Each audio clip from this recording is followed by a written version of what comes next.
The thing about complete humiliation is that it happens in slow motion. Every detail burns into your memory with crystal clarity. The pattern on the china plates. The exact shade of burgundy wine in the glasses. The way Trevor's mother's diamond bracelet caught the light when she raised her hand to her mouth in fake shock.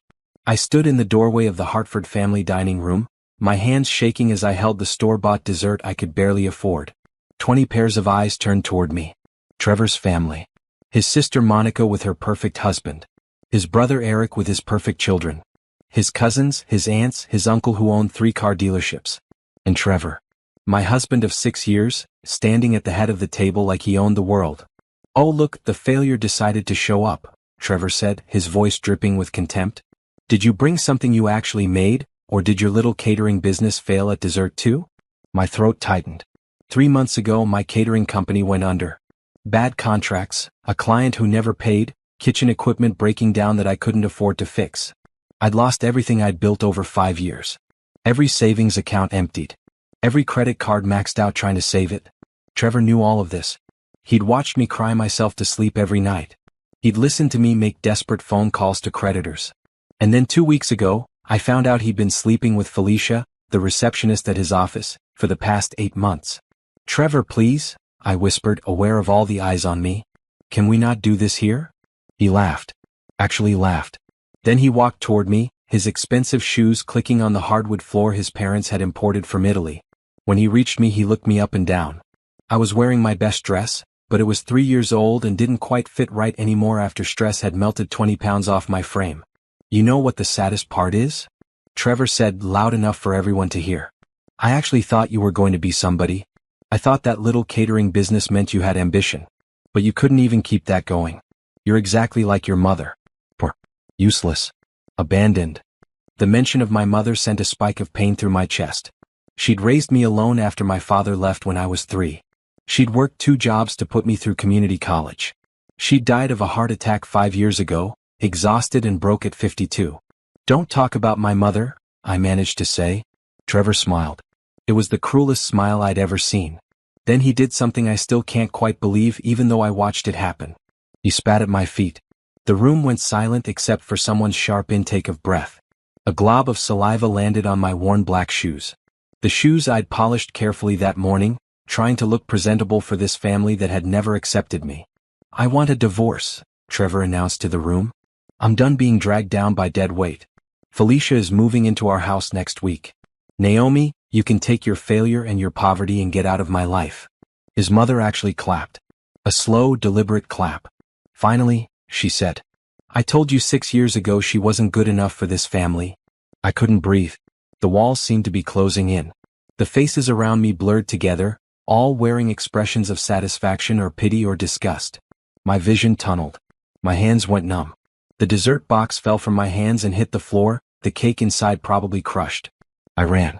Out of the dining room, through the foyer with its chandelier that cost more than my entire failed business, out the front door into the cool October evening. I ran to my car, a 12-year-old sedan with a crack in the windshield I couldn't afford to fix. My hands shook so badly I could barely get the key in the ignition.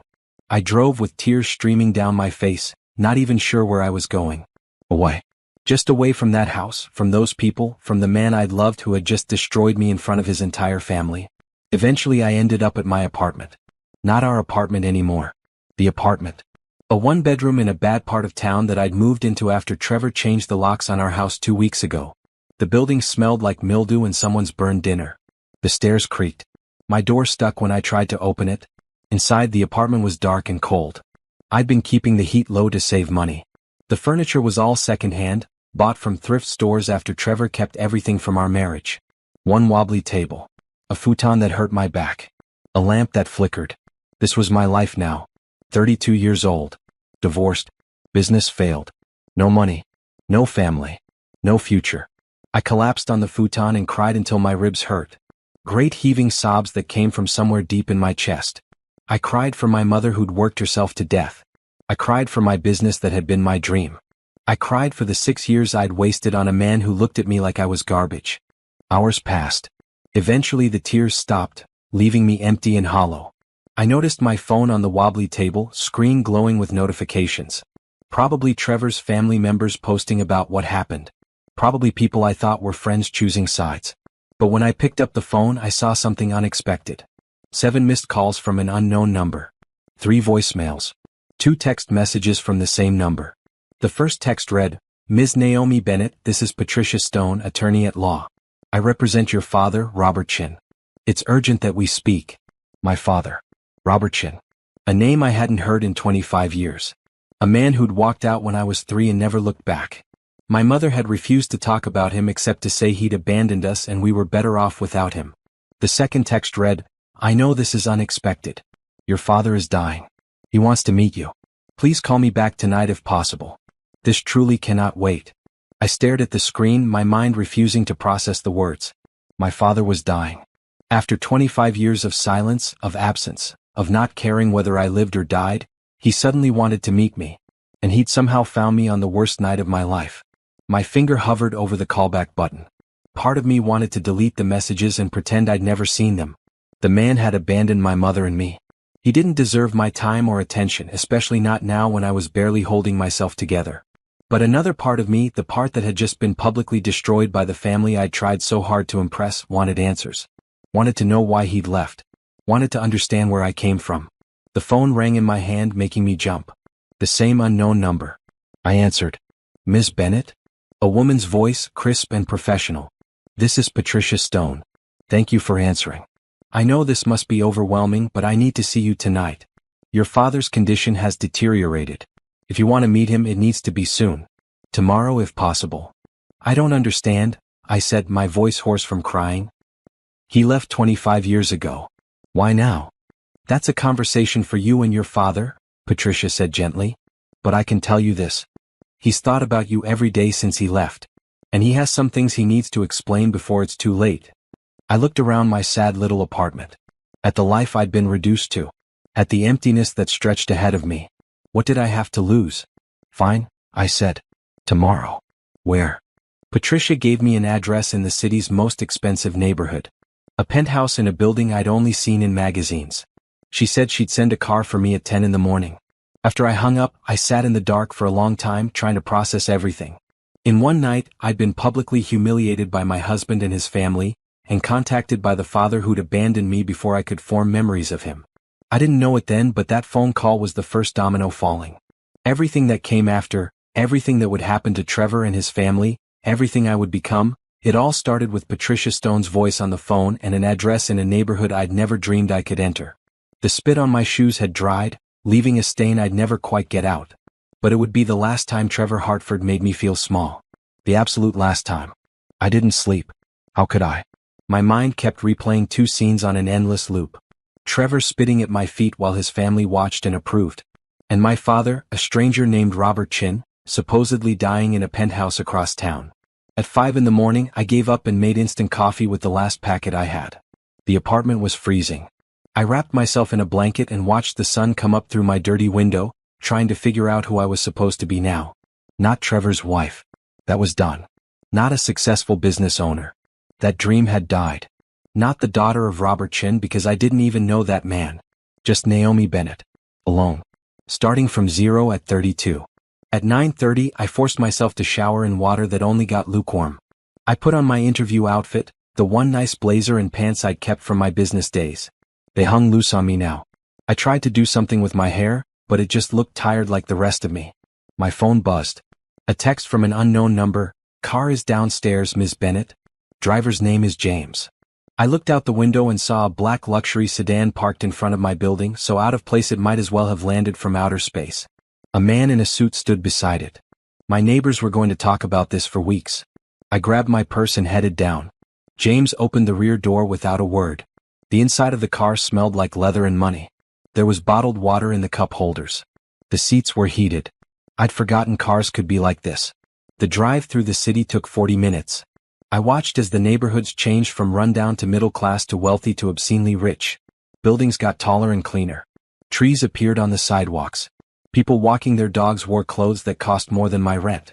We pulled up to a glass tower that seemed to scrape the sky. James opened my door and gestured toward the entrance.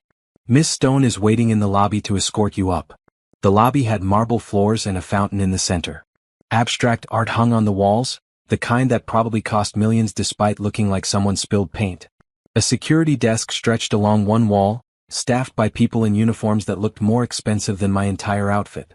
Patricia Stone stood near the elevators. She was maybe 50, with silver hair cut in a sharp bob and a black pantsuit that screamed power. She extended her hand as I approached. "Naomi," she said warmly. "Thank you for coming. I know this is difficult." "Is it true?" I asked. "Is he really dying?" Her expression softened. "Pancreatic cancer, stage 4. He has weeks, maybe a month. He's been fighting it for a year, but it's progressed beyond treatment." We stepped into a private elevator. Patricia used a key to access the penthouse floor.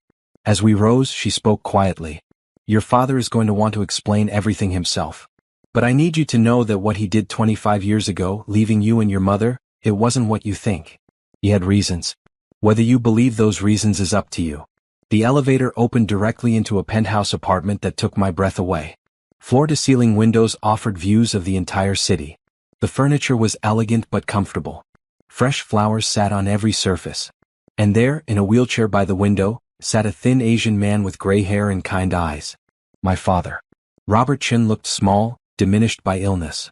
But even sick, I could see he'd once been powerful. The set of his shoulders. The way he held himself. He wore expensive pajamas and a robe that probably cost more than my car.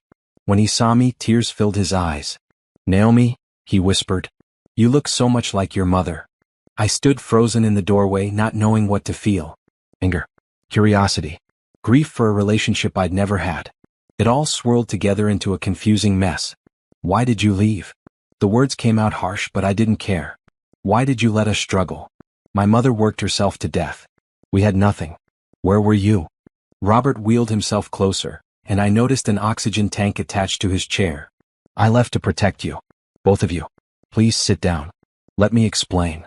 I didn't want to sit. I wanted to leave. But Patricia gently guided me to a couch, and Robert positioned his wheelchair across from me.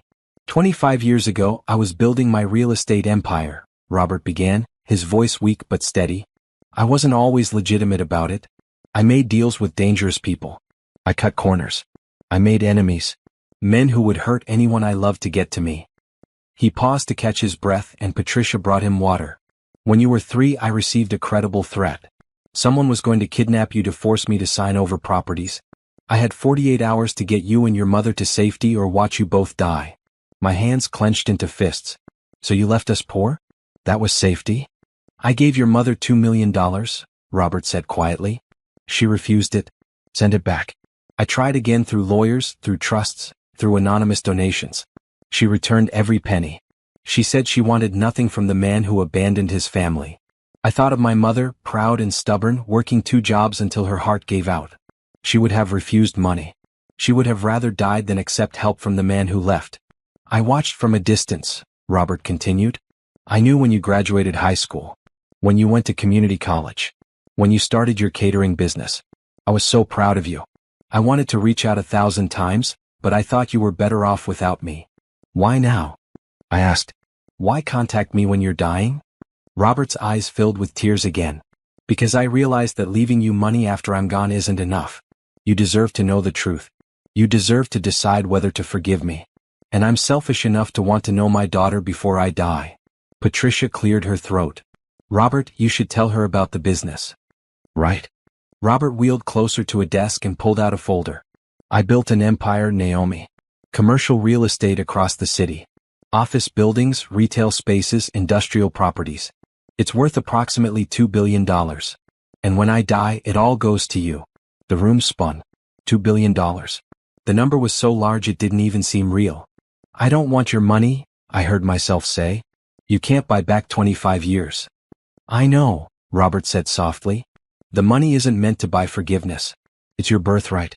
What you do with it is your choice. But please just spend time with me these last few weeks. Let me know you. Let me help you understand why I did what I did." I looked at this dying stranger who was my father. At Patricia watching us with compassion. At the penthouse that represented a life I'd never known. And I thought about Trevor spitting at my feet. His family's laughter. The apartment with broken heat and secondhand furniture. The emptiness of my life now. "I'll visit," I finally said. "But I'm not promising forgiveness. And I'm not promising I'll accept the inheritance." Robert smiled, and for a moment I saw what he might have looked like when he was healthy. That's all I ask. A chance to know you.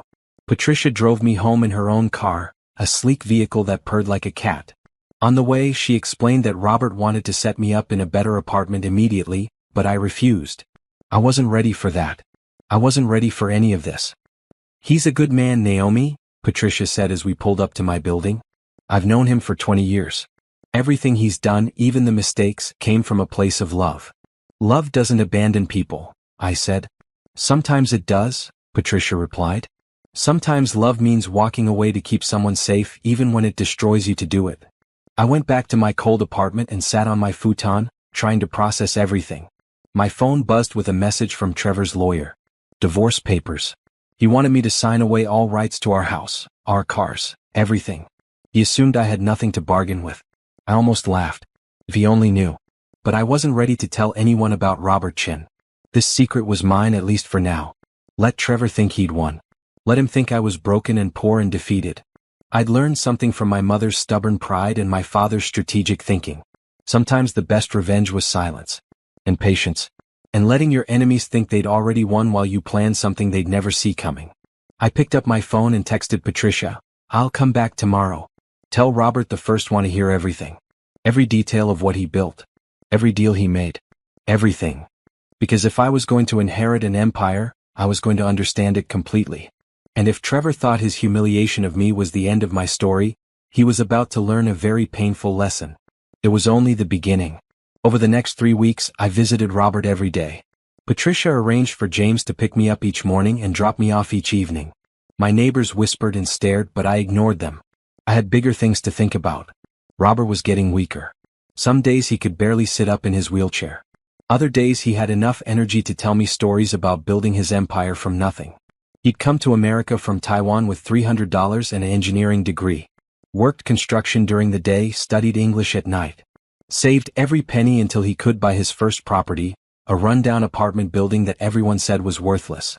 I fixed it up myself, Robert told me one afternoon as we sat by the windows overlooking the city. Rewired the electricity. Repaired the plumbing. Painted every wall. Then I rented it out for triple what the previous owner charged because now it was actually livable. That doesn't sound very kind to the tenants, I said. Robert smiled weakly. It was fair. They got safe, clean housing. I got profit to buy the next building. Business isn't about being kind, Naomi. It's about being fair and strategic. He taught me to read financial statements, to understand property values, to spot good deals and bad ones. Patricia brought stacks of documents each day, and we'd go through them together. My father's empire wasn't just buildings. It was a complex web of holding companies, property management firms, investment portfolios. Why are you teaching me all this? I asked one day. You have accountants and lawyers who handle it. Because I don't want you to just inherit money, Robert said. I want you to understand power. Money without understanding is just paper. But money with knowledge? That's power that no one can take from you. On my 10th visit, Robert asked about my mother. I'd been avoiding the topic, but he pressed gently.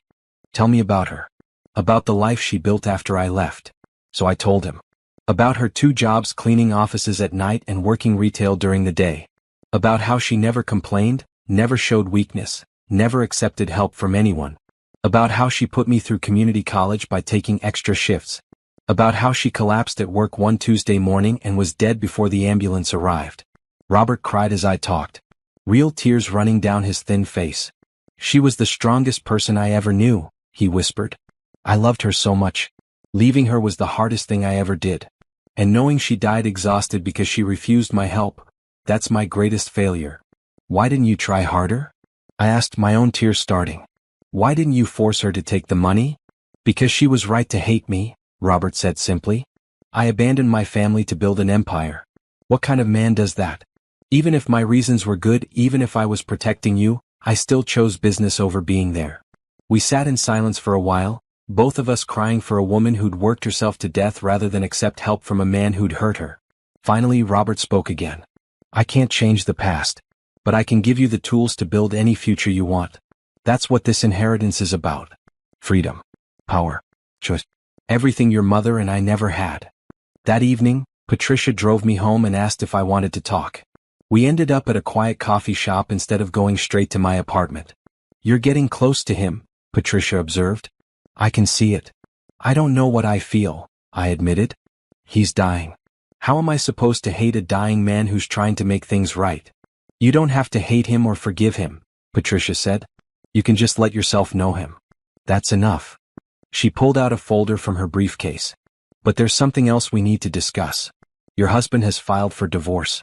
His lawyer sent these papers. I looked through them. Trevor wanted everything. The house we'd bought together, even though I'd put down the entire down payment from my business earnings. The cars, the furniture, even my grandmother's china that I'd inherited. He thinks you're broke and desperate, Patricia said. He's counting on you signing anything just to get it over with. What do I do? Patricia smiled. It wasn't a kind smile. It was the smile of a lawyer who'd been practicing for 30 years and knew how to destroy people legally. You do nothing. You don't respond at all. Let him think you're too broken to fight. Meanwhile, I'll handle your divorce on your behalf. And trust me, when we're done, Trevor Hartford is going to wish he'd been kind to you. Over the next 2 weeks, Robert's health declined sharply. There were days he couldn't get out of bed. Days when the pain was so bad he could barely speak. But he kept teaching me, kept showing me documents, kept explaining his business. The key to real estate, he told me one day, his voice barely a whisper, is understanding that you're not just buying buildings. You're buying people's futures. Where they work, where they shop, where they live. That's tremendous power. Use it wisely. Patricia started bringing doctor's reports. Robert had maybe 2 weeks left. I realized with a sharp pain that I was going to lose my father just as I was starting to know him. On what would be our last real conversation, Robert asked me about my life. About the catering business. About Trevor. I told him everything. The business failure. The betrayal with Felicia. The family dinner where Trevor spit at me. All of it came pouring out, and Robert listened with growing anger in his eyes. Give me his full name, Robert said when I finished. Why? Because I want to know who humiliated my daughter. I told him. Trevor Allen Hartford. His family's car dealerships. His mother's real estate company. Robert's eyes widened slightly. Hartford Automotive and Hartford Properties? Yes. Why? Robert actually laughed, which turned into a coughing fit. When he recovered, he said, Naomi, my dear daughter, Hartford Properties leases 3 of their office buildings from my company. And Hartford Automotive's flagship dealership is in a property I own. My mind went blank. What? Your husband's family businesses are my tenants. They've been paying rent to my company for years. And when you inherit my empire, they'll be paying rent to you. The implications hit me like a wave. Trevor had spit on me. His family had mocked me. They thought I was nothing, that I had nothing, that I would always be nothing. And the whole time, my father owned the buildings their businesses operated in. Don't do anything yet, Robert said, reading my expression. Wait until after I'm gone. Wait until the inheritance is transferred and everything is legally yours. Then you'll have all the power. Be patient, Naomi.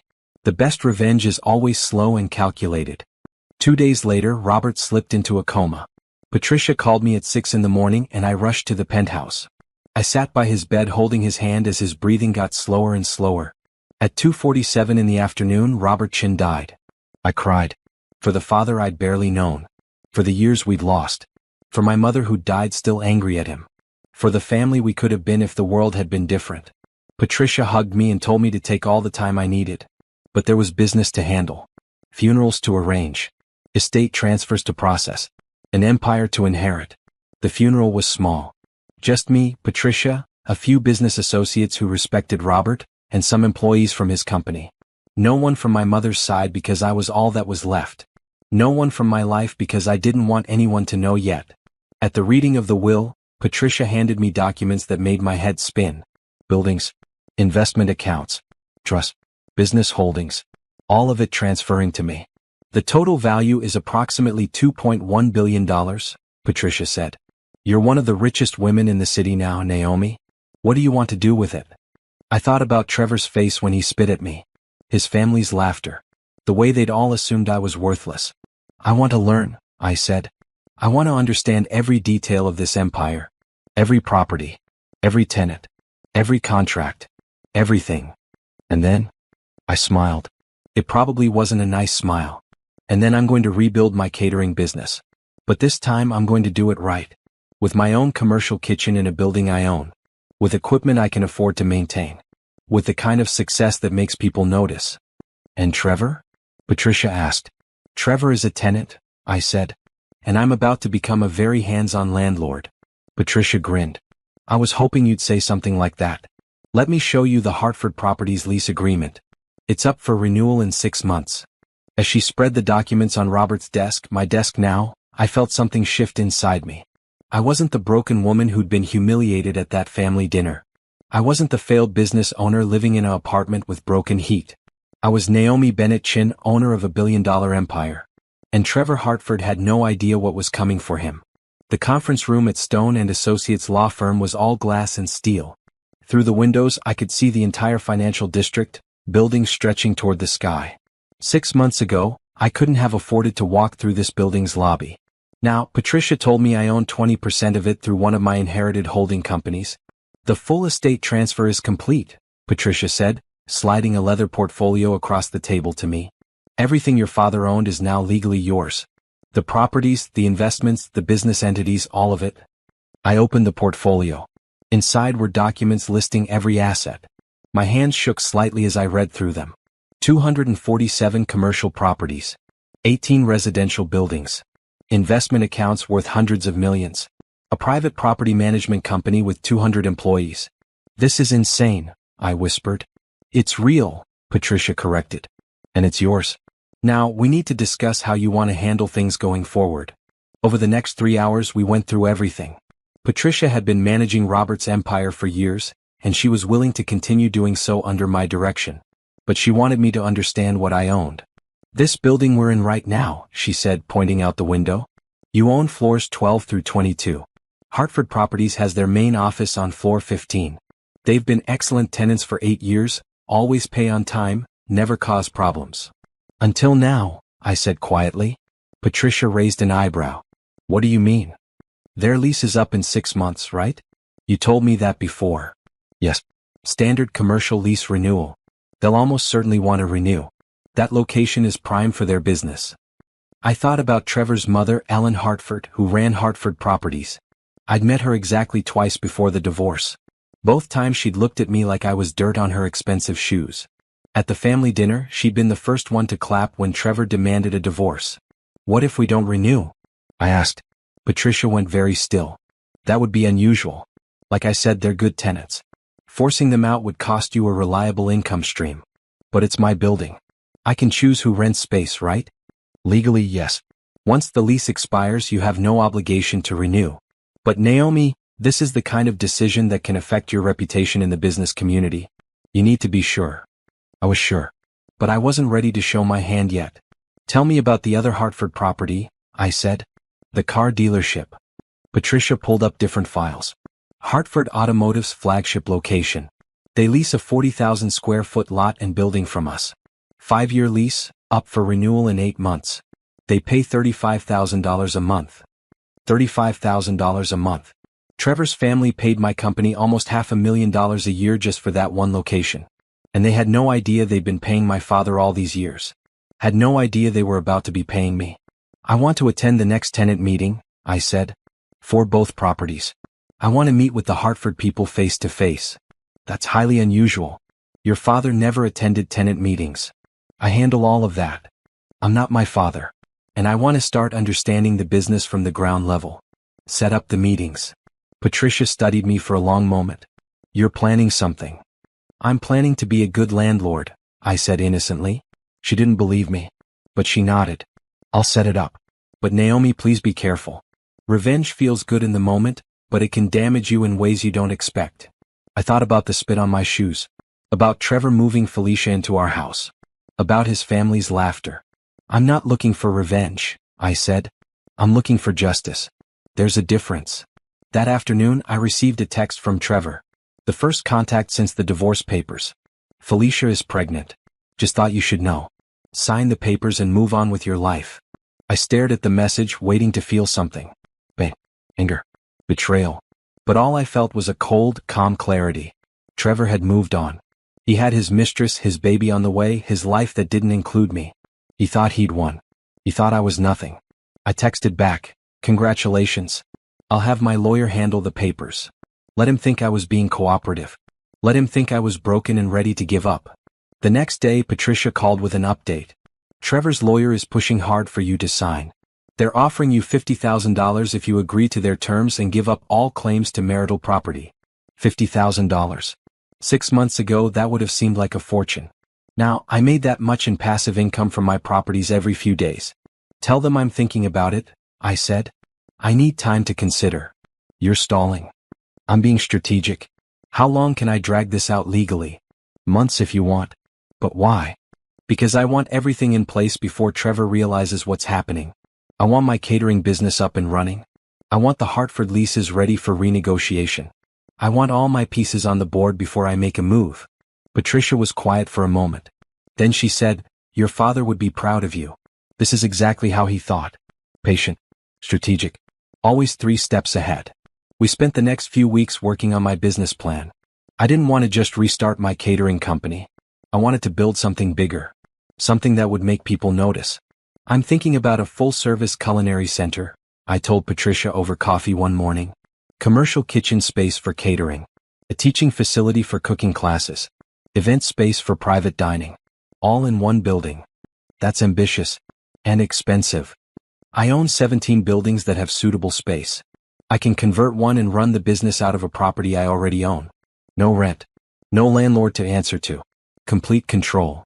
Patricia pulled out her tablet and started taking notes. Which property are you thinking? The Riverside building. It's only about 30% occupied right now, and the ground floor has been empty for 2 years. That's prime downtown real estate. Exactly. High visibility. Easy parking. Near the business district for corporate catering contracts. And it's already mine. Over the next month, I threw myself into planning. I hired architects to design the kitchen space. I contacted my former employees to see who wanted to come back. I developed a business plan that made my old catering company look tiny by comparison. I kept all of this quiet. I moved into a nicer apartment, but nothing too flashy. I bought a decent car, but not a luxury vehicle. I didn't want anyone, especially Trevor, to know that my situation had changed. During this time, Trevor texted me occasionally. Always with the same message, sign the papers. His lawyer sent threatening letters. Patricia ignored them all. He's getting frustrated, Patricia told me. He wants to marry Felicia before the baby is born, but he can't until your divorce is final. Good, I said. Let him be frustrated. 6 weeks after Robert's death, Patricia set up the first tenant meeting. Ellen Hartford, Trevor's mother, was coming to discuss lease renewal for her office space. The meeting was scheduled at Stone and Associates. Ellen thought she was meeting with Patricia to negotiate standard renewal terms. She had no idea I would be there. I dressed carefully that day. A power suit that Robert's money had bought. Professional but not flashy. My hair pulled back. Minimal jewelry. I wanted to look successful but not like I was trying too hard. When Ellen Hartford walked into the conference room, she didn't recognize me at first. She was focused on Patricia, extending her hand with a professional smile. Then she saw me sitting at the head of the table. Her smile froze. Naomi? What are you doing here? Miss Hartford, I said calmly. Thank you for coming. Please sit down. Ellen looked between me and Patricia, confused. I don't understand. This is a business meeting about my company's lease. That's correct, Patricia said smoothly. Ms. Bennett is here in her capacity as property owner. The color drained from Ellen's face. Property owner? What are you talking about? I slid a document across the table. This building, along with 246 others in the city, belongs to me. I inherited them from my father, Robert Chin. Your company has been leasing space from him and now from me for 8 years. Ellen stared at the document like it might bite her. This is impossible. You're nobody. You're Trevor's failed ex-wife who couldn't even keep a catering business running. I corrected. I was Trevor's wife. Now I'm his landlord. And yours. The realization hit Ellen like a physical blow. She actually swayed in her chair. You own this building. Among others. Now let's discuss your lease renewal. For the next hour, I watched Ellen Hartford struggle to maintain her composure as Patricia laid out the new terms. The rent wasn't changing significantly, just a standard cost of living increase. Everything was fair and legal. But Ellen knew what this meant. It meant that I, the woman her family had humiliated, now had power over her business. It meant that every month her company would pay money to me. It meant that if I chose not to renew their lease at all, I could force Hartford Properties to relocate their entire operation. These terms are acceptable, Ellen finally said, her voice tight. When do you need an answer? You have 30 days to decide if you want to renew or relocate, I said. Take your time. After Ellen left, practically running from the conference room, Patricia looked at me with something like awe. That was brutal, she said. That was business, I corrected. I didn't change the terms unfairly. I didn't threaten her. I just let her know who owns the building. If that makes her uncomfortable, that's not my problem. Patricia grinned. Your father really would be so proud. That evening, my phone exploded with messages. Ellen had clearly told Trevor what happened. His texts went from confused to angry to desperate. You own the building my mother's company is in? This is insane. How did you get that kind of money? We need to talk. This changes things. I didn't respond to any of them. Let him panic. Let him wonder. Let him realize that the woman he'd spit on had become someone he couldn't afford to disrespect. The next day, Trevor showed up at my new apartment. I watched through the window as he pounded on the door, but I didn't answer. Eventually, building security escorted him out. Patricia called me that afternoon, laughing. Trevor's lawyer just contacted me. They want to negotiate new divorce terms. They're willing to split the marital assets 50-50 now. Tell them no, I said. The original terms are fine. I don't want anything from Trevor. He can keep the house, the cars, all of it. Are you sure? You're entitled to half. I'm sure. I don't want his things. And I want him to spend the rest of his life wondering why I didn't fight for them. Because the truth was, I didn't need Trevor's house or his cars. I had buildings worth hundreds of millions. I had an empire my father had built and left to me. I had resources Trevor couldn't imagine. What I wanted was simpler and more devastating. I wanted Trevor to watch me succeed beyond anything he'd thought possible. I wanted his family to pay me rent every month and know who they were paying. I wanted to build something so magnificent that it made my old catering business look like a child's lemonade stand. And I wanted to do it all without ever acknowledging that Trevor Hartford existed. That was the best revenge. Not destruction. Not direct retaliation. Just complete and utter irrelevance. I signed Trevor's divorce papers without reading them. Patricia tried to argue, insisted I was entitled to more, but I refused to fight. Let Trevor have the house. Let him have the furniture. Let him have every material thing from our marriage. None of it mattered anymore. The divorce was final on a Tuesday in December. I was in the Riverside building watching contractors get the ground floor to create my new commercial kitchen, when Patricia texted me, "It's done. You're officially single." I felt nothing. No sadness, no relief, just a quiet acknowledgement that a chapter had closed. Meanwhile, I had work to do. The renovation of the Riverside building was extensive. I was creating a 5,000 square foot commercial kitchen with top-of-the-line equipment. An adjacent event space that could host private dinners for up to 100 people. A teaching kitchen for cooking classes. Storage. Offices. Everything I dreamed of when I first started my catering business, but never had the resources to build. This is going to cost about $3 million, the contractor told me during our first meeting. 6 months ago, that number would have made me faint. Now, I just nodded and asked about the timeline. 6 months if everything goes smoothly, he said. Make it 4 months, I replied. I'll pay extra for faster completion. While the construction happened, I focused on the business itself. I reached out to my former employees. Tasha, my sous chef who'd been with me from the beginning. Mark, my pastry specialist. Carmen, who handled logistics and event planning. I met Tasha for coffee at a place downtown.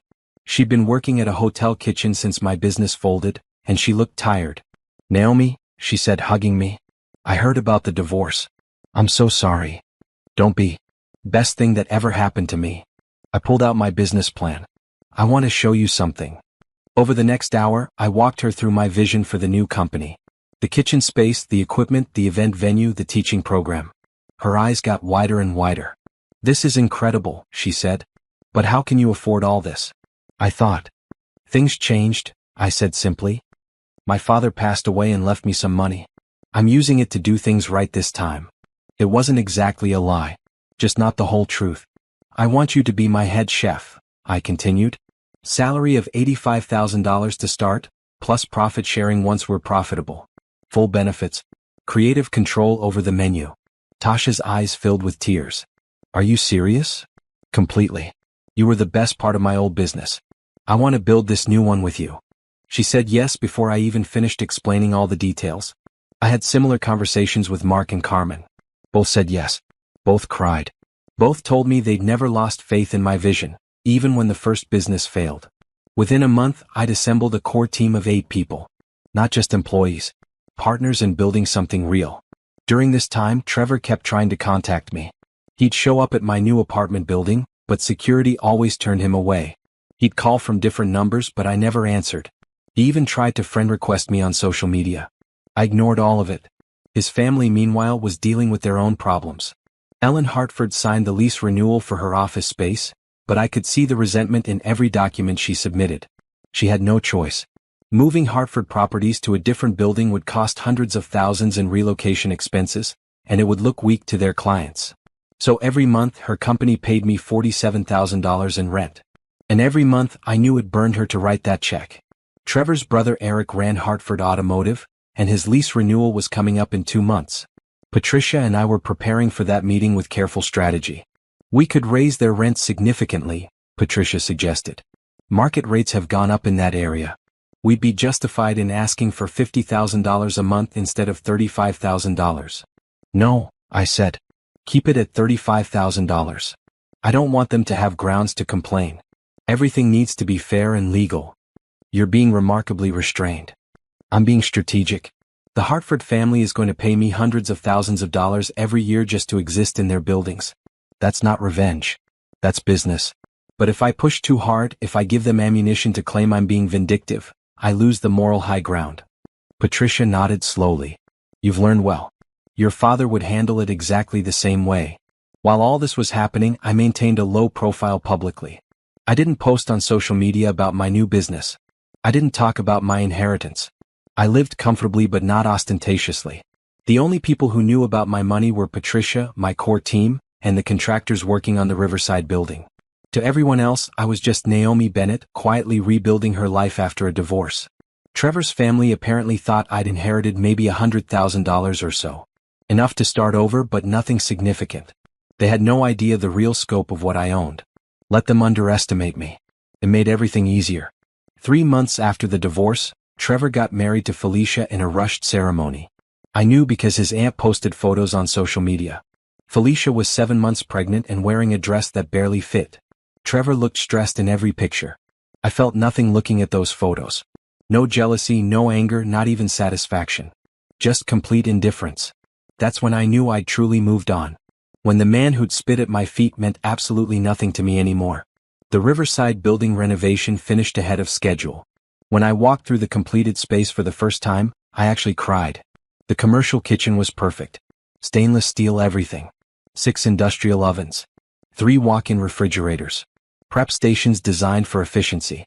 Equipment that would have cost me a fortune to lease, but I owned it all outright. The event space was elegant but warm.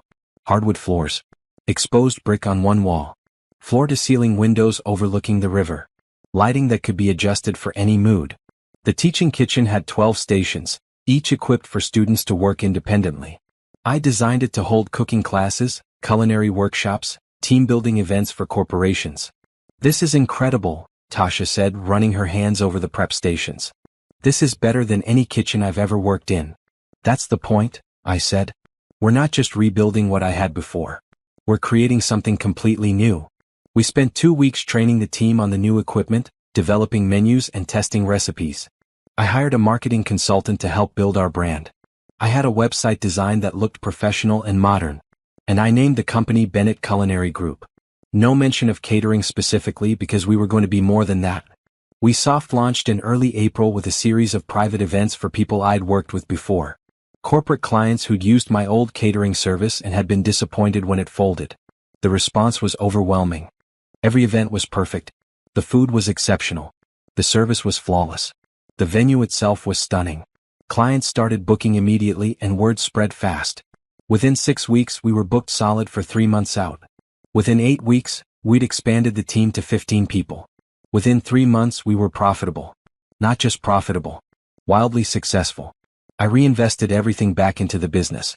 Bought better equipment. Hired more specialized staff. Started offering cooking classes that sold out immediately.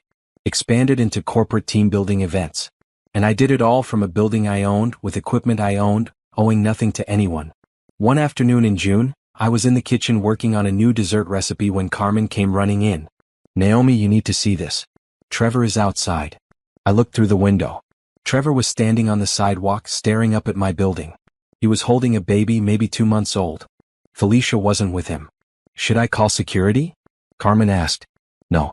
He can't get in without an access code. Let him look." I watched Trevor stand there for maybe 15 minutes, just staring at the Bennett Culinary Group sign above the entrance. At the windows where people could see our beautiful kitchen. At the luxury cars parked outside from clients attending an event. Finally, he walked away, shoulders slumped, carrying his baby. And I felt absolutely nothing. That evening, Patricia called with news. "Eric Hartford wants to meet about his lease renewal," she said. "He's asking for better terms." "What kind of better terms?" "He wants a 5-year lease with a rent freeze. No increases for the entire period." I almost laughed. In a market where property values are going up 10% a year? No. That's what I told him. He said their business is struggling and they can't afford increases. Then they should run their business better. Offer standard terms. 3% annual increase, standard for commercial property. If they don't like it, they can relocate. Patricia was quiet for a moment. "You know that if they relocate, Trevor's family business will take a major hit, right? That location is everything for them." "I know. And you're okay with that?" I thought about Trevor spitting at my feet. About his family's laughter. About 6 years of being treated like I wasn't good enough.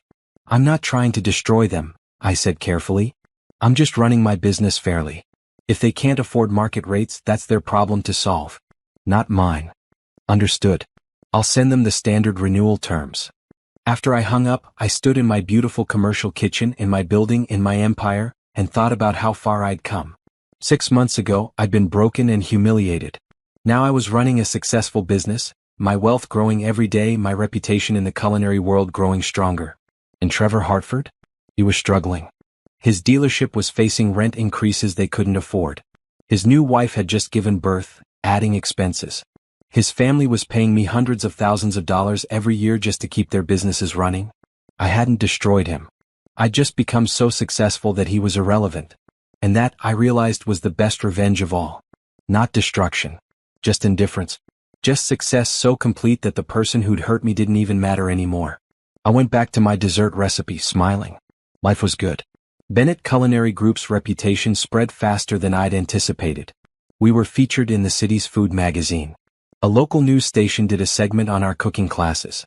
Corporate clients started booking us for major events without even asking for price quotes first. The success was intoxicating, but I stayed focused. Every morning, I arrived at the Riverside building by 6 to prep for the day.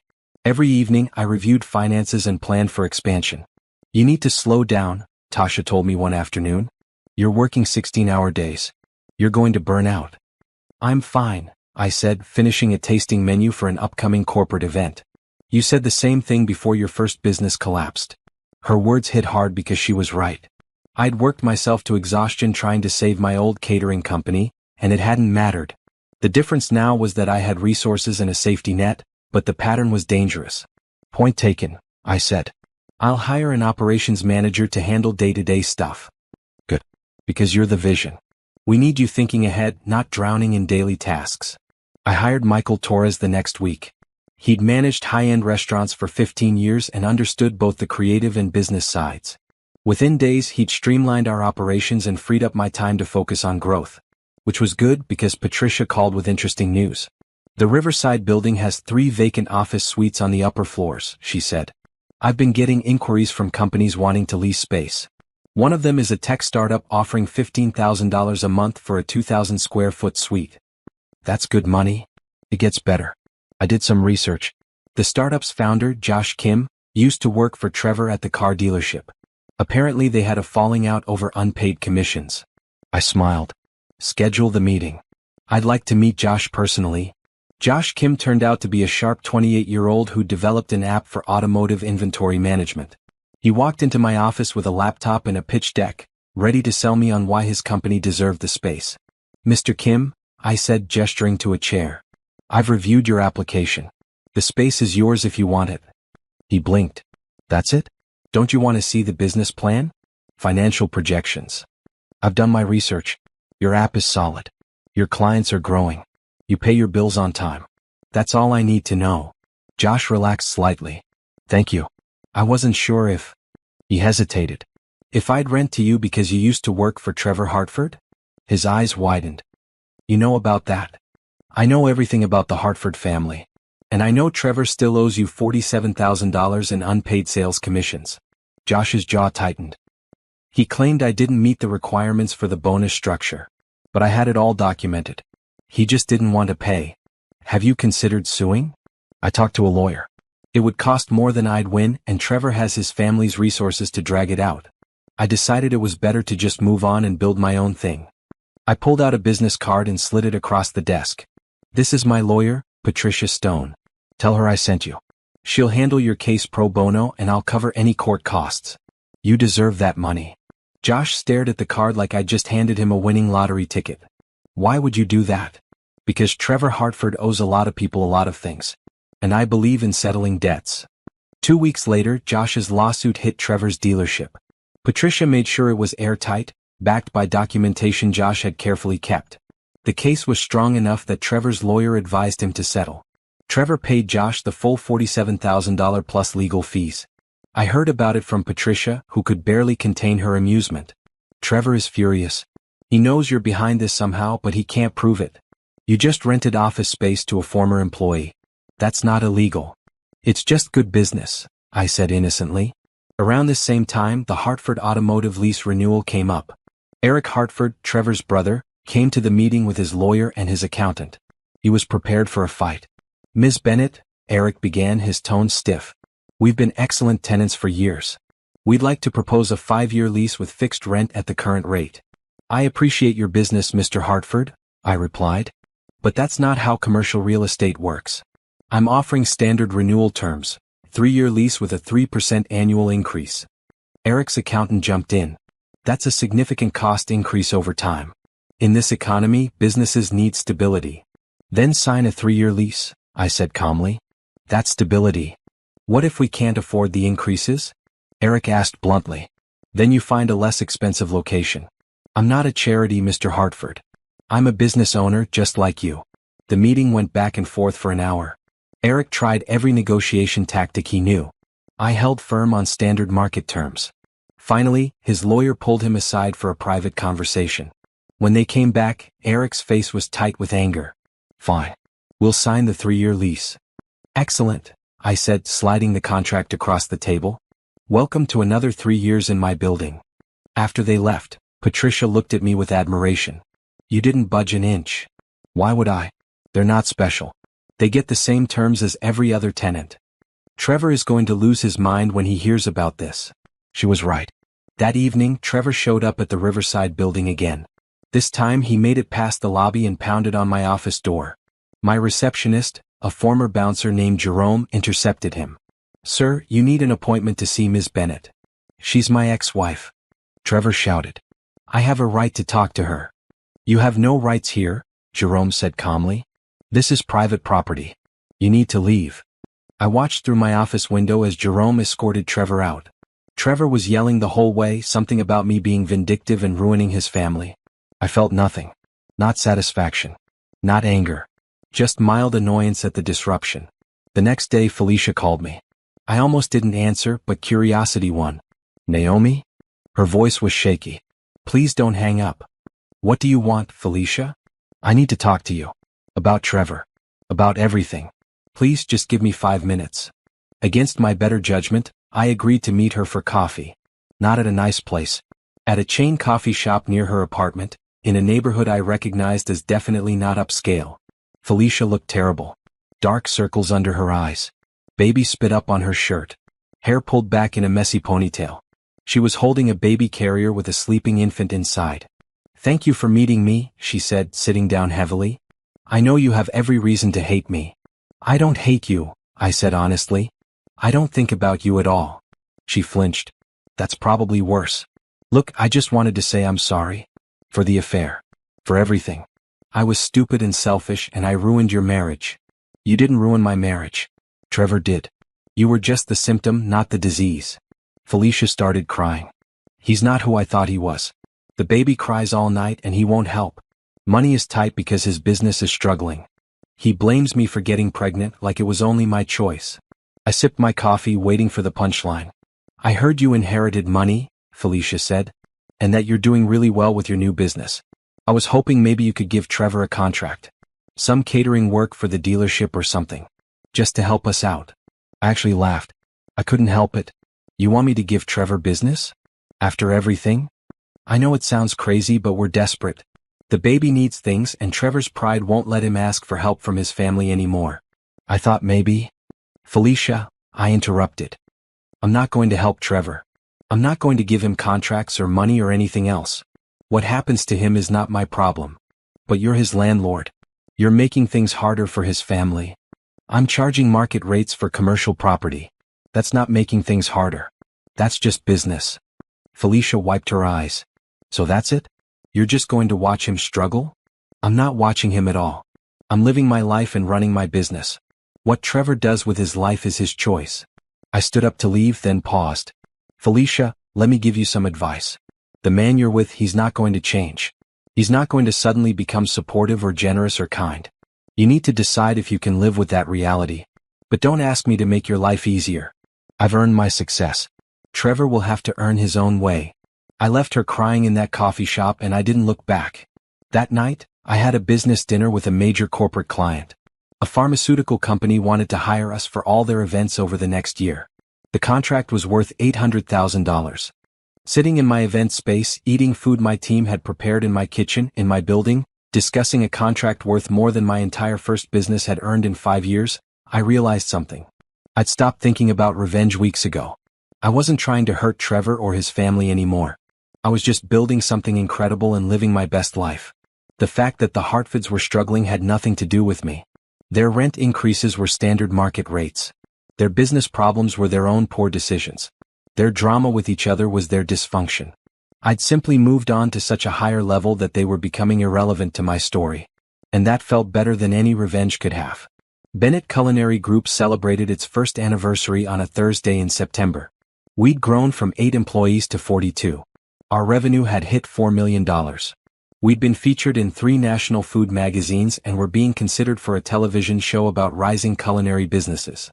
I threw a party for the team in our event space. Nothing fancy, just good food and appreciation for everyone who'd helped build something extraordinary from nothing.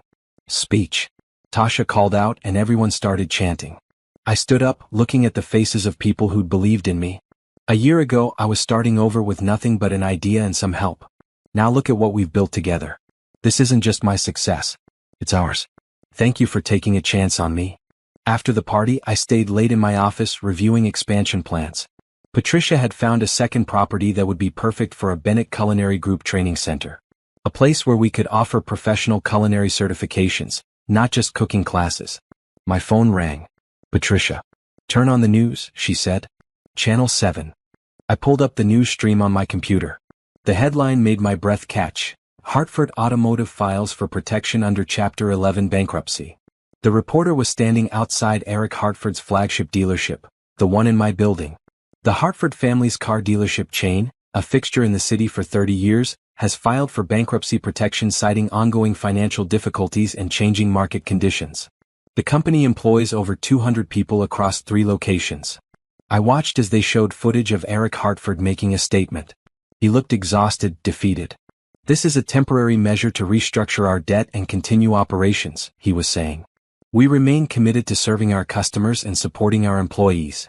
The reporter continued, sources say the company has been struggling with increased operational costs, including a recent rent increase on their flagship location. The dealership leases the property from Bennett Commercial Holdings, a property management company owned by local entrepreneur Naomi Bennett. My name. On the news. Connected to the Hartford bankruptcy. My phone started ringing immediately. News outlets wanting comments. Other tenants wanting to know if their rents would increase. Business associates curious about the connection.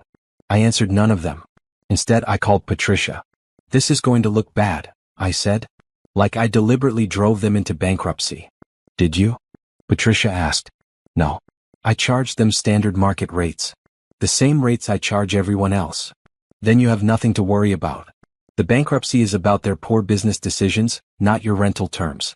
They overextended, didn't adapt to market changes and made bad financial choices. That's on them. But I knew how it would look. The scorned ex-wife who inherited money and used it to destroy her former husband's family business. It didn't matter that the rent increase was fair. It didn't matter that I'd given them the same terms as every other tenant. The narrative was going to be about revenge. The next morning, I had a meeting with my marketing consultant. She was blunt. "This could actually work in your favor," she said. "The story is getting attention. Bennett Culinary Group is being mentioned in articles about the Hartford bankruptcy. People are curious about you. We can use this. I don't want to use a family's financial problems for publicity. You're not. But you can control the narrative. Do an interview. Tell your story. Let people know who you really are. Right now you're a mystery. Fill in the blanks before someone else does it for you." She was right.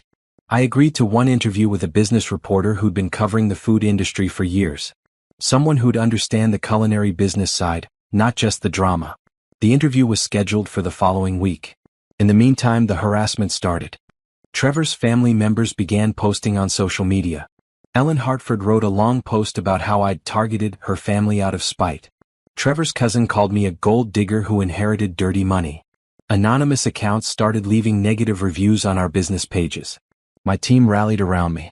Tasha posted a defense on her personal account, talking about how I'd given her a second chance when no one else would. Carmen shared stories about our work with culinary students. Michael highlighted our commitment to fair wages and good working conditions. Our regular clients started defending us too. Corporate executives who'd worked with us wrote glowing testimonials. People who'd taken our cooking classes shared their experiences. The tide began to turn. But it was Josh Kim's post that really changed things. He wrote about how Trevor had cheated him out of commissions. How I'd helped him get justice. How I'd rented him office space and supported his business. He ended with, "Naomi Bennett isn't vindictive. She's fair. If the Hartford family is struggling, it's because of their own choices, not because of her." The business interview came at the perfect time. The reporter, Sandra Chong, met me at the Riverside building. She toured the kitchen, the event space, the teaching facilities. She interviewed my staff. She reviewed our financials. Then we sat down in my office for the personal story. "Let's start at the beginning," Sandra said. "Before Bennett Culinary Group. Before the inheritance. Who were you?" I took a deep breath and told her everything. About my mother working 2 jobs. About building my first catering business from nothing. About marrying Trevor and trying to make it work. About the business failing and the humiliation at his family dinner. "He spit at you?" Sandra asked, her pen pausing. "At my feet. In front of his entire family. Then demanded a divorce and moved his mistress into our house. And you knew about the inheritance at that point?" "No. I found out about my father the same night. Complete coincidence. Or maybe fate. I don't know." I told her about Robert, about learning his business, about inheriting the empire. About discovering that the Hartford family had been my tenants for years. "So when you raised their rent," Sandra said carefully, "was that revenge?" "It was business. Every tenant in that building got the same percentage increase. Market rates went up. Commercial property is an investment. I'd be a bad business owner if I didn't charge fair market value. But you knew it would hurt them. I knew it would be an expense. Just like it was an expense for every other tenant. The Hartford family's financial problems stem from poor management, not from my rental rates. Eric Hartford expanded too aggressively. He took on debt to open 2 new locations that underperformed. He made bad inventory decisions. Those are business mistakes, not landlord issues. Sandra studied me. Some people are going to say you're just making excuses. That you saw a chance to hurt the family that humiliated you and you took it. Those people can think what they want. I sleep well at night knowing I've conducted my business fairly and ethically. I employ 42 people at good wages. I pay my bills. I contribute to my community. If that makes me vindictive, then I guess I'm vindictive.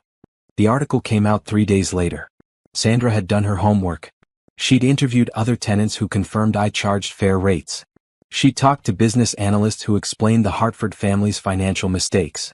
She'd reviewed public records showing that my rent increase was standard across the market. The headline was, "From Humiliation to Empire, How Naomi Bennett Built Success on Her Own Terms." The article painted me as a survivor who'd overcome adversity, not a villain seeking revenge. It talked about my culinary vision, my business acumen, my commitment to my employees. The Hartford bankruptcy was mentioned, but in context with their own poor decisions. The response was overwhelming. Business inquiries tripled.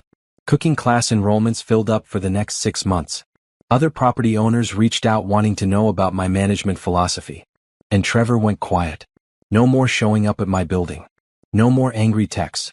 No more social media posts from his family attacking me. I'd won the narrative war without ever fighting directly. Just by telling the truth. One afternoon, I was reviewing applications for our new training center when Jerome buzzed my office. "Ms. Bennett, there's someone here to see you." Ellen Hartford. I was surprised.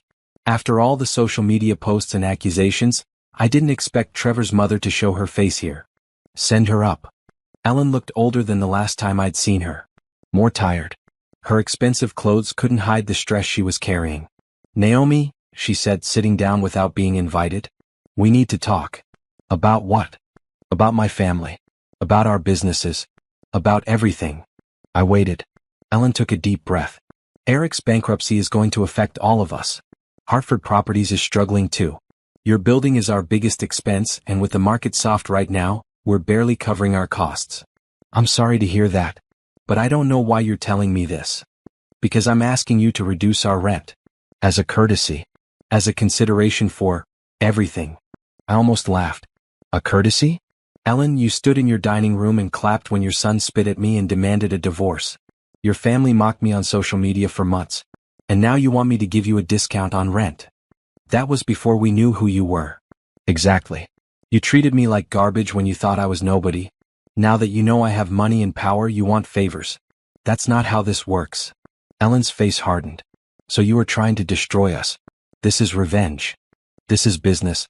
You're not getting special treatment because of your past relationship with me. You're getting the same treatment as every other tenant. If that's not enough for your business to survive, that's your problem to solve." "My son made a mistake," Ellen said, her voice breaking. "Trevor was cruel to you. I know that. But punishing the entire family—" "I'm not punishing anyone," I interrupted. "I'm running my business. You're free to break your lease and find a cheaper location if you want. No penalty, no hard feelings. But I'm not reducing your rent below market rates. Not for you, not for anyone." Ellen stood up, shaking. "You've changed. The Naomi I knew would never be this cold. The Naomi you knew was desperate for your approval. She's gone. I'm what's left. And I'm fine with that." After she left, I sat at my desk for a long time, thinking about who I'd become. Had I changed? Absolutely. I was harder now. More confident. Less willing to accept disrespect or unfair treatment. But was I cold? Was I vindictive? I didn't think so. I was just refusing to be a victim anymore. I was setting boundaries and sticking to them. I was running my business with the same ruthless fairness my father had taught me. If that made me cold, so be it. That evening, I attended the opening of Josh Kim's new office in my building. His startup was thriving and he'd hired 15 employees. He gave a speech thanking everyone who'd believed in him, and he made a point of thanking me specifically. "Naomi Bennett gave me more than office space," he said. "She gave me a chance when I needed it most. She helped me get justice when I was wronged. She believed in me. That's the kind of landlord and person she is." After the event, Josh pulled me aside. "I heard Ellen Hartford came to see you today. News travels fast. She tried to get me to talk to you. Said maybe I could convince you to reduce their rent since we're both tenants." I raised an eyebrow. "What did you tell her?" "I told her that you're fair to everyone, and fair doesn't mean giving special deals to people who treated you badly. I told her that if Hartford Properties can't afford market rates, they should run their business better." I smiled. "Thank you." "Thank you," Josh countered. "For everything. You changed my life." Walking back to my apartment that night, I realized something important.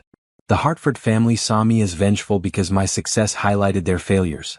But that wasn't my problem. I hadn't caused their struggles. I just refused to save them from the consequences of their own choices. And that was okay.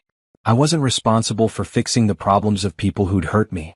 I was only responsible for building my own success and treating people fairly. The rest was up to them. 3 months after the Hartford Automotive bankruptcy filing, I received an interesting call from Patricia. "Hartford Properties is trying to sublet 3 of their office suites," she said. "They need to reduce their square footage to cut costs. That violates their lease agreement. No subletting without landlord approval." "I know. That's why Ellen is requesting a meeting. She wants to formally ask permission." I thought about it. Subletting could actually be good for me. If they bring in tenants who can pay, It ensures the space stays occupied even if Hartford Properties eventually fails. Schedule the meeting. The meeting was tense. Ellen brought her lawyer and her accountant. I brought Patricia and my business manager. We sat across from each other in the conference room like opposing armies. Ellen's lawyer laid out the proposal. Hartford Properties wanted to sublet 40% of their space to smaller companies. They'd manage the subtenants and remain responsible for the master lease. What do you get out of this? I asked Ellen directly. She hesitated.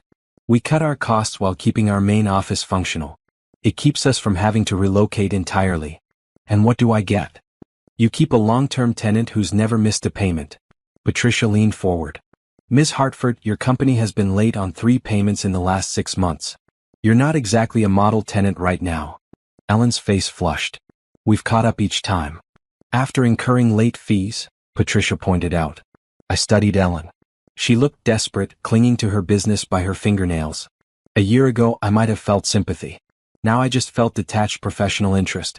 I'll approve the subletting, I said. On 2 conditions. First, I approve all subtenants. Anyone you bring in has to meet my standards for financial stability and business reputation. Second, your lease is modified to month instead of annual after the current term expires. If you miss another payment, I can terminate with 30 days' notice. Ellen's lawyer started to protest, but she stopped him. Fine. We accept. After they left, Patricia looked at me with approval. That was masterful. You're protecting your interests while giving them just enough rope to either save themselves or hang themselves. I'm just being practical. If Hartford Properties fails, I want control over who takes over that space. This way I get it. What I didn't say was that I'd already identified 3 companies who'd expressed interest in that exact office space. All of them were willing to pay higher rates than Hartford Properties. If Ellen's subletting plan failed, I had replacements ready. While the Hartford family was unraveling, Bennett Culinary Group kept growing. We'd been approached by a restaurant group wanting to franchise our cooking class concept. We were negotiating a contract for a television show. I'd been invited to speak at culinary conferences across the country. My personal wealth was growing too. The property management company was thriving.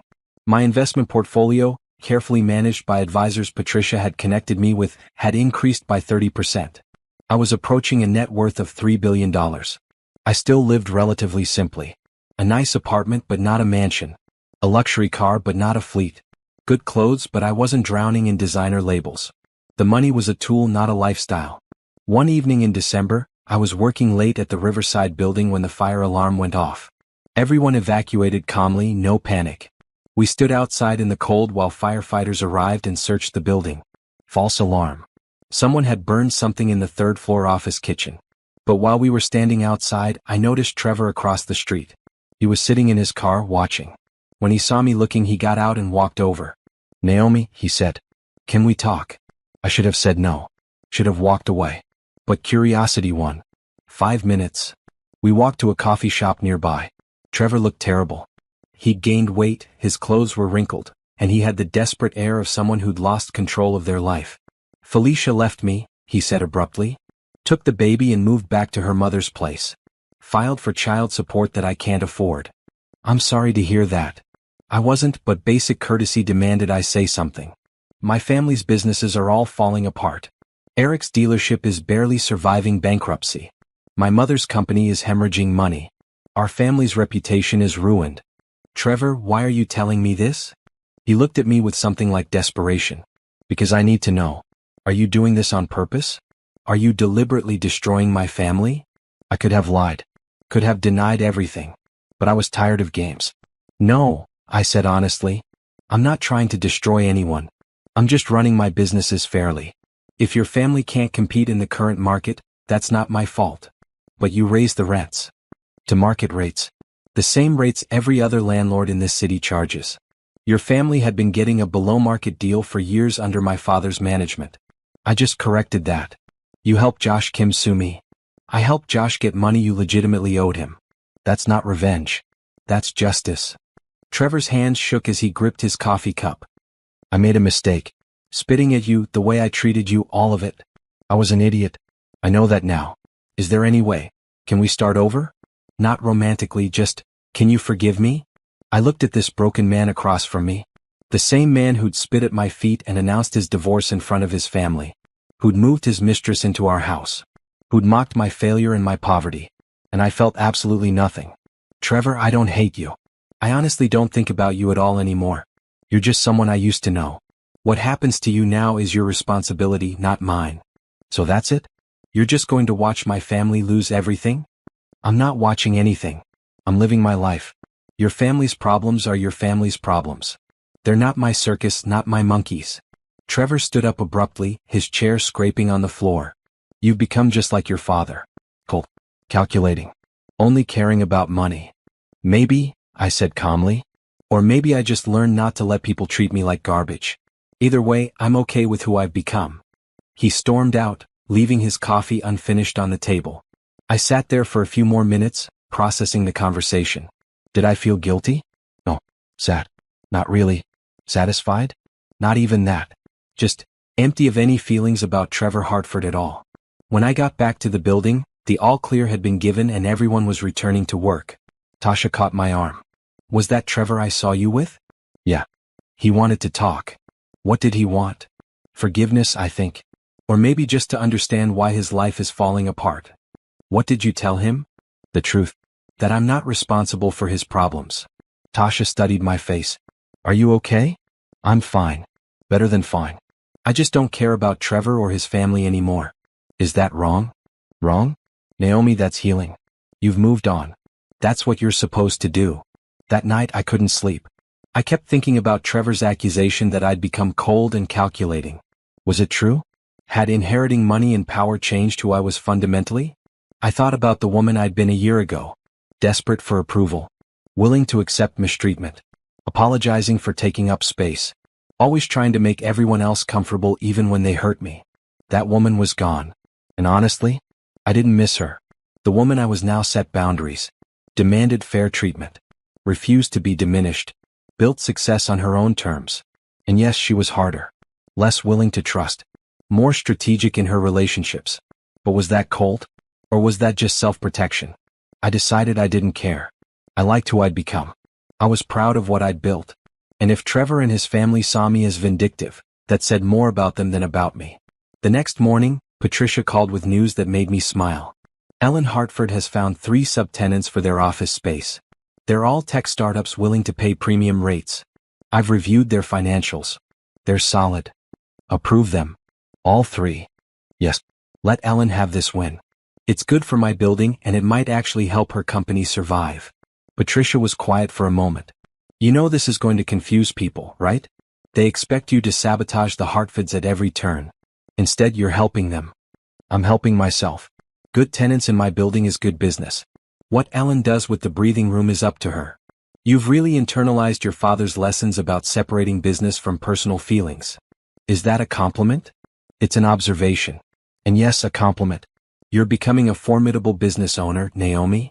As I hung up, I looked around my office. At the success I'd built. At the empire I'd inherited and grown. At the life I'd created from the ashes of humiliation. The Hartford family was unraveling, but not because of me.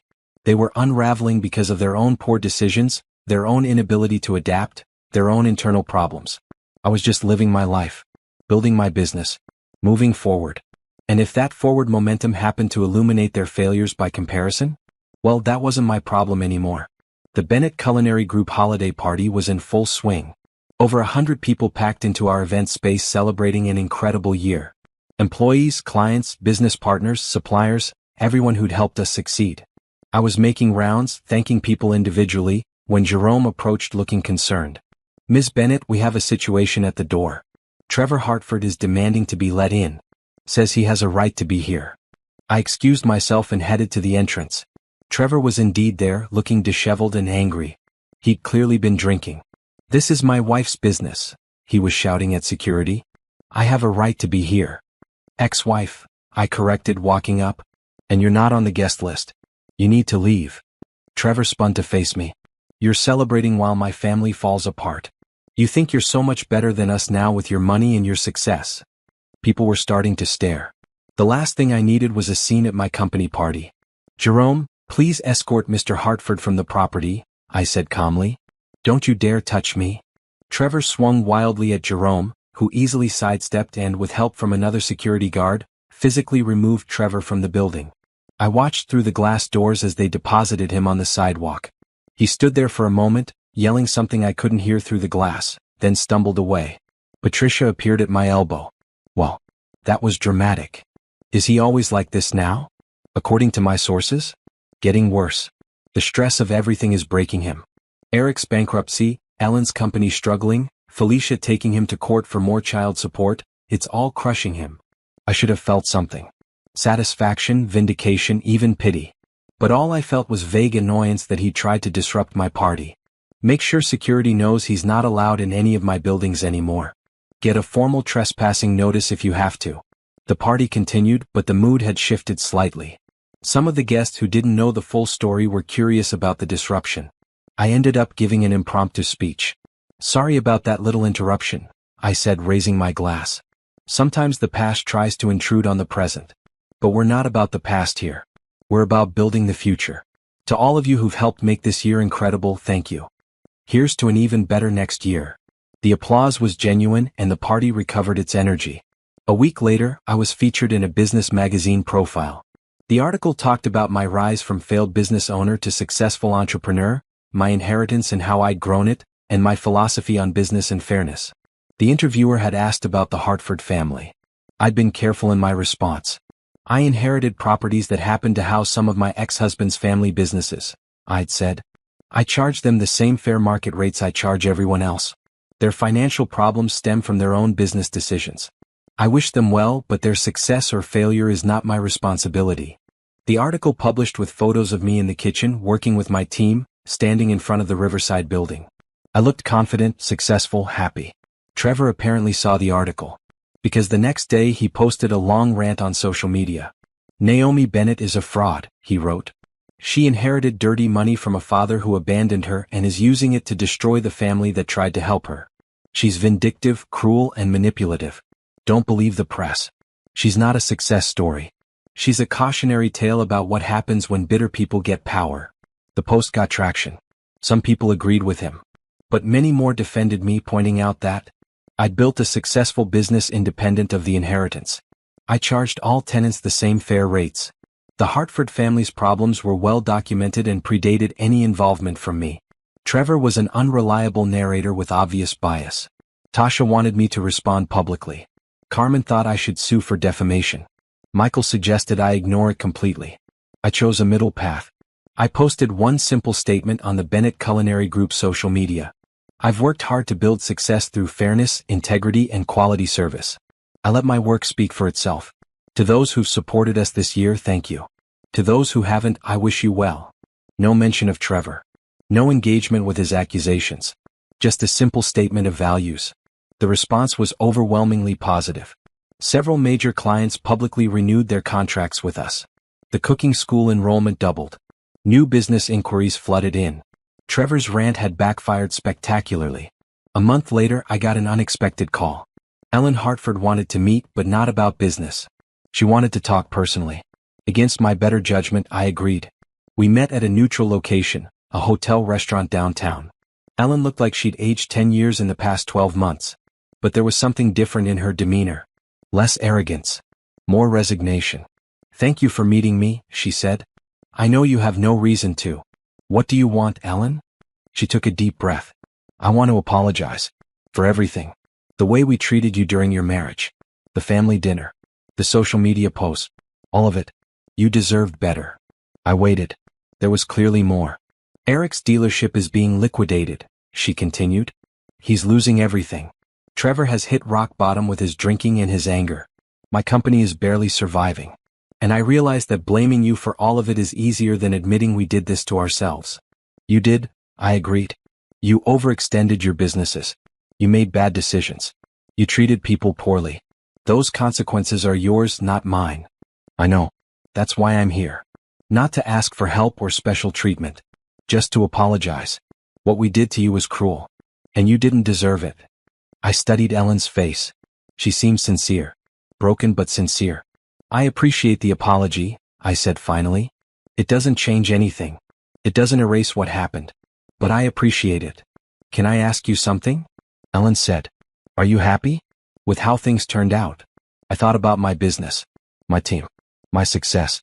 My independence. Yes, I said honestly. I'm happy. I built something I'm proud of. I'm my own person. I don't need anyone's approval. So yes, I'm happy. Ellen nodded slowly. Good. You deserve that. I'm sorry it took our family falling apart for me to see what we did to you. After she left, I sat in that restaurant for a while, processing the conversation. Ellen's apology didn't change the past. It didn't make me want to help the Hartford family. But it did give me a sense of closure. They finally understood what they'd done. Finally recognized that I wasn't the villain in this story. Finally saw their own responsibility for their situation. That was enough. That evening I had dinner with Patricia and a few close friends. We celebrated the new contracts, the expanding business, the success that kept growing. You know what's funny? I said, sipping wine. A year ago, I would have given anything for Ellen Hartford to apologize to me. For the family to acknowledge what they did. Now that it's happened, it doesn't really matter. Because you've moved beyond needing their validation, Patricia observed. Exactly. I don't need Trevor to understand why he was wrong. I don't need his family to acknowledge my worth. I already know my worth. That's growth, my friend Lisa said. That's real healing. The next day I got a call from a national network. They wanted to do a full documentary about my journey. From the business failure to the inheritance to the empire building. They wanted to showcase it as an inspirational story. We want to call it Bennett Built, the producer said. It's about how you built success from nothing, then built it even bigger with resources, then built a whole new identity as a business owner. Everything you've built. I thought about it. About putting my whole story out there publicly. About opening up about Trevor and the divorce and the humiliation. I'll do it, I said. But on one condition. The focus is on building success, not on revenge. I'm not interested in making Trevor or his family look bad. I'm interested in showing how someone can rebuild after failure. That's exactly the angle we want, the producer said. Over the next few months, film crews followed me around. They interviewed my employees, my clients, my business partners. They got footage of the kitchens, the events, the cooking classes. They talked to people I'd helped, businesses I'd supported, lives I'd touched. They wanted to interview Trevor and his family. I said they could if the Hartfords agreed, but I wouldn't participate in those segments. Whatever they wanted to say about me they could say. I wasn't going to respond or defend myself. Only Ellen agreed to be interviewed. Trevor, Eric, and the rest refused. Ellen's interview was honest and painful to watch when I saw the rough cut. We destroyed that girl, Ellen said to the camera. We looked down on her because she came from nothing. We mocked her business when it failed.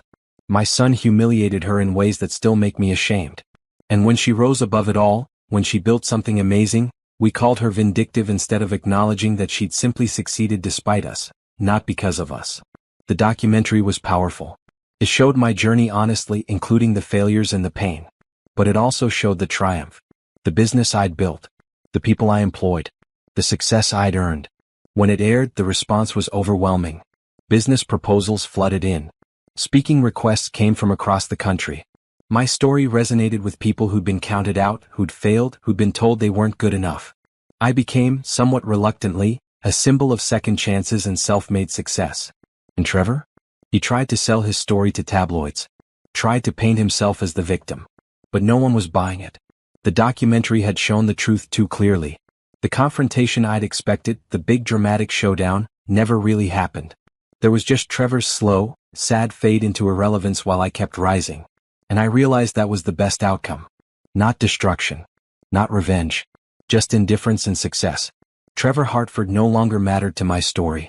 I'd moved on. 18 months after the divorce, I stood in front of a crowd of 200 people at the grand opening of the Bennett Culinary Training Center. The 20,000 square foot facility offered professional certifications, business training for aspiring food entrepreneurs, and specialized programs for women rebuilding their lives after difficult situations. The program was called Second Course, and it was my mother's legacy. My mother worked 2 jobs to support us, I told the crowd. She never complained. She never quit. But she also never got the opportunity to build something for herself. This center is for people like her. People who work hard but need a hand up, not a handout. The program offered full scholarships to women who qualified. We'd partnered with domestic violence shelters, job training programs, and community organizations. In our first cohort, we had 20 women learning culinary skills, business management, and financial literacy. Standing in that crowd, watching the faces of women who looked like they'd been through battles, I felt something I hadn't felt in a long time. Pure, uncomplicated joy. Bennett Culinary Group had grown beyond my wildest dreams. We now had 3 locations. We employed over 100 people.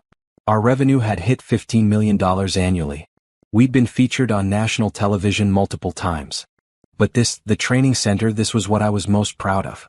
After the ceremony, Patricia pulled me aside. I have some news you might find interesting.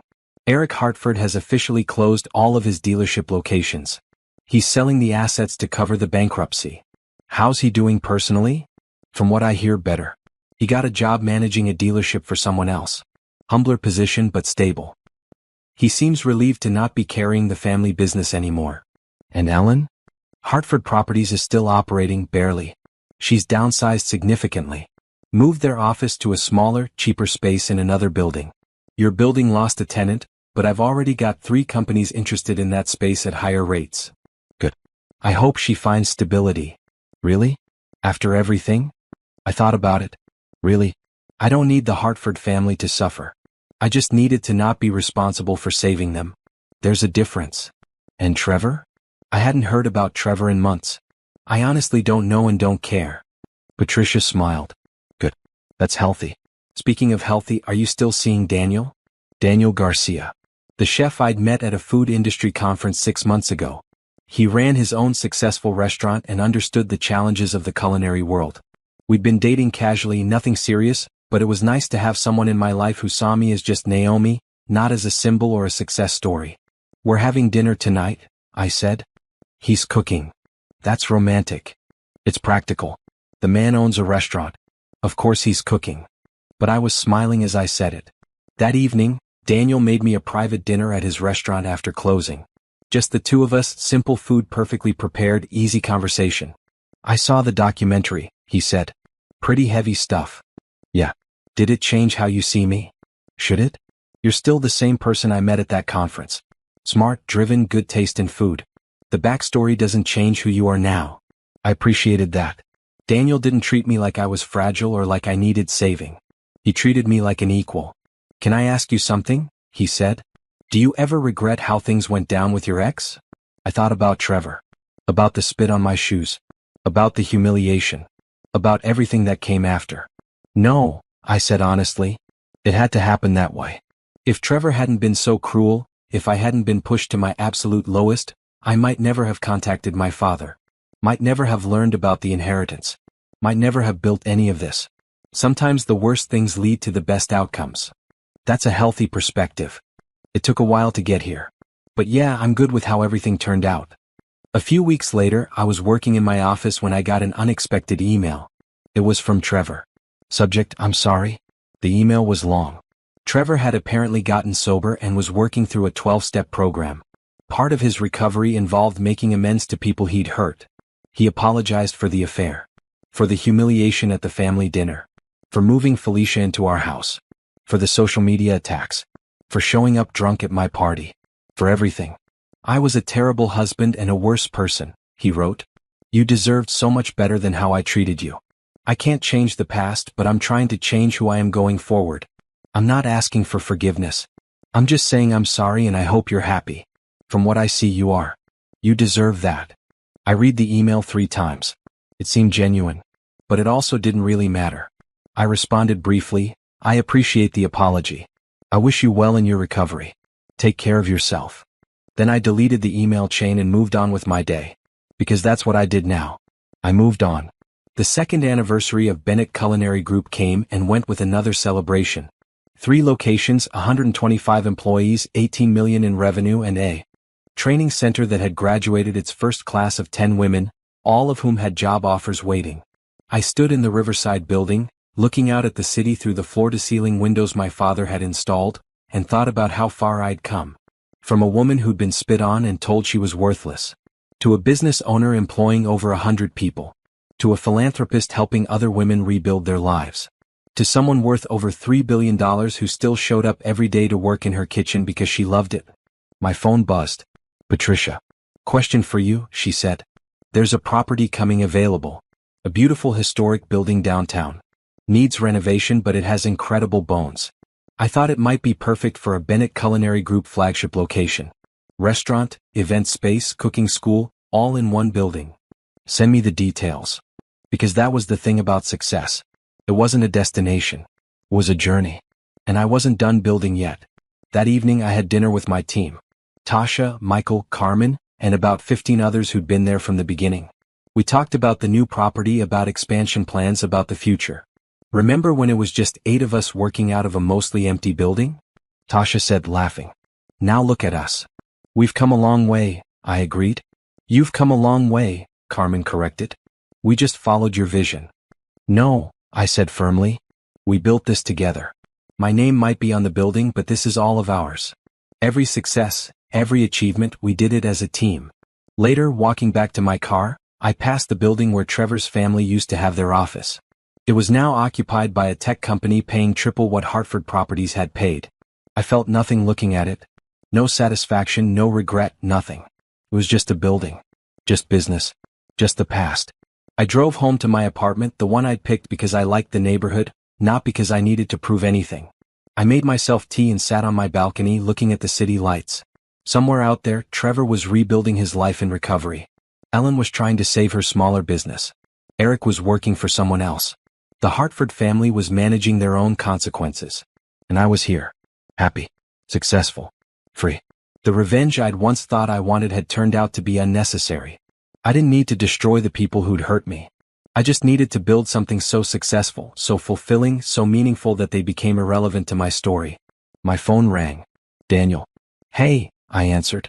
What's up? Just wanted to hear your voice. How was your day? Good. Productive. Yours? Same. Listen, I know this is short notice, but a friend offered me his beach house next weekend. Want to go? Just us, no work, no pressure. I smiled. Yeah, that sounds perfect. After we hung up, I sat on the balcony a while longer thinking about second chances. About how life could break you down completely and somehow, if you were lucky and worked hard and had help when you needed it, you could build something even better from the pieces. My mother would be proud of me. Not for the money or the success, though she would have been happy about that. But for refusing to stay broken. For refusing to let cruel people define my worth. For building something meaningful that helped other people. And my father? He'd given me the tools, but I'd done the work. I'd taken his empire and grown it. I'd built my own success on top of his foundation. But most importantly, I'd forgiven myself. For the business that failed. For the marriage that ended. For not being perfect. For being human. That was the real new beginning. Not the money or the success or the empire. It was learning to see myself the way I wanted to be seen. Strong. Capable. Worthy. And knowing that no one could ever take that away from me again.